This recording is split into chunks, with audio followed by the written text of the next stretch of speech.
Apakah Anda yakin saf solat Anda sudah rapat dan lurus? Kenapa justru di sana letak kemunafikan terbesarnya? Di setiap solat berjamaah, kita diajarkan untuk meluruskan dan merapatkan barisan. Imam akan selalu mengingatkan, luruskan saf, rapatkan barisan, jangan biarkan celah di antara kalian. Sebuah kalimat yang sering kita dengar bertahun-tahun, sebuah ritual lisan.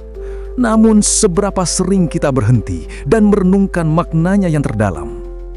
Padahal, perintah itu bukan sekedar tata cara berdiri.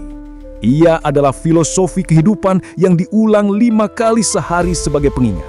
Ia adalah pelajaran hidup yang mengajarkan bahwa di hadapan Sang Pencipta, kita semua adalah sejajar. Bahwa dalam kebersamaan ada tanggung jawab yang tidak terucapkan. Bahwa dalam barisan ada keteraturan yang menuntut disiplin hati. Ada kesetaraan yang meniadakan pangkat dan kejujuran yang menelanjangi ego. Namun sayangnya, begitu salam ditutup dan barisan dibubarkan, di luar solat, barisan itu seringkali porak-poranda. Kita lebih sibuk menilai siapa yang berdiri di depan kita di dunia. Siapa yang lebih kaya, siapa yang lebih berkuasa, siapa yang dianggap paling suci. Daripada memastikan barisan kemanusiaan kita tetap lurus, kita lebih suka mempermasalahkan siapa makmum dan siapa imamnya di media sosial. Daripada memperbaiki saf persaudaraan yang mulai renggang karena perbedaan pandangan politik atau agama. Di dunia nyata, barisan kita sering bengkok oleh kepentingan yang berselubung, berlubang oleh kebencian yang ditanam perlahan, dan renggang oleh ego pribadi yang tak pernah mau tunduk. Ada yang merasa lebih suci karena merasa lebih paham agama dan berhak menghakimi. Ada pula yang merasa lebih benar hanya karena bisa berteriak lantang di mimbar tanpa pernah berdialog dengan hati. Mereka lupa bahwa ketinggian suara tidak menjamin kebenaran. Padahal dalam solat, tidak ada yang lebih tinggi derajatnya kecuali yang paling khusyuk hatinya, yang paling bersih niatnya. Tidak peduli jabatan, gelar, atau posisi di dunia. Semua berdiri sejajar, tanpa sekat, tanpa diskriminasi. Hanya di hadapan Tuhan. Ironisnya adalah tragedi kita terbesar. Banyak yang hafal cara meluruskan saf, tapi lupa cara meluruskan niat yang bengkok dan lidah yang tajam.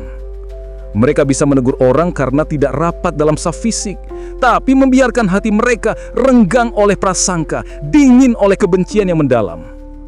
Apakah ini bukan bentuk kemunafikan yang halus yang kita biarkan menjalar? Kita bisa tertib di masjid tapi kacau di masyarakat, penuh dengan perpecahan. Kita bisa khusyuk di depan imam tapi congkak di hadapan sesama, merasa diri paling benar. Barisan solat seharusnya menjadi cermin abadi tentang bagaimana kita menata kehidupan.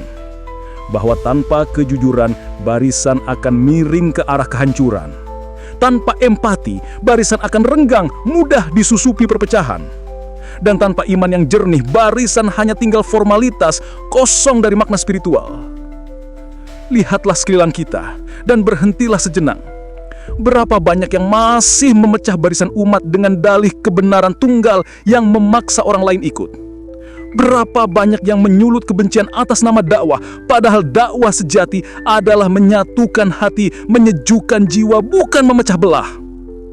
Kita terlalu sering menyangka bahwa yang berteriak paling lantang adalah yang paling benar. Padahal yang paling bijak justru yang mampu diam, merenung, dan mendengarkan suara hati nurani. Dalam solat, imam tak perlu menjerit untuk diikuti. Ia hanya perlu memberi teladan. Cukup satu takbir dan seluruh makmum serempak mengikutinya dalam ketundukan. Karena dalam ketundukan ada keikhlasan sejati. Dalam keselarasan ada kekuatan tak terhingga. Maka, sebelum menegur orang lain agar merapatkan saf, rapatkan dulu hati kita dari iri dan dengki, dari kesombongan tak berdasar. Luruskan dulu pikiran kita dari fanatisme yang buta dan kebencian yang membakar. Sebab bagaimana mungkin kita bisa satu barisan di hadapan Tuhan jika di antara kita masih saling menjatuhkan, saling merendahkan hanya karena perbedaan. Barisan yang lurus bukan hanya simbol disiplin, tapi juga lambang persaudaraan yang harus dijaga dengan hati. Dan selama hati kita masih sempit, dipenuhi prasangka, Tak akan pernah ada barisan yang lurus yang sesungguhnya di dunia ini. Jadi mulai hari ini, setiap kali kita berdiri dalam saf, ingatlah bahwa barisan itu bukan hanya tentang posisi tubuh, melainkan posisi hati di mana kita menempatkan Tuhan dan sesama. Karena Tuhan tidak menilai siapa yang paling depan, tapi siapa yang paling ikhlas dalam berdiri bersama dan yang paling bersih hatinya.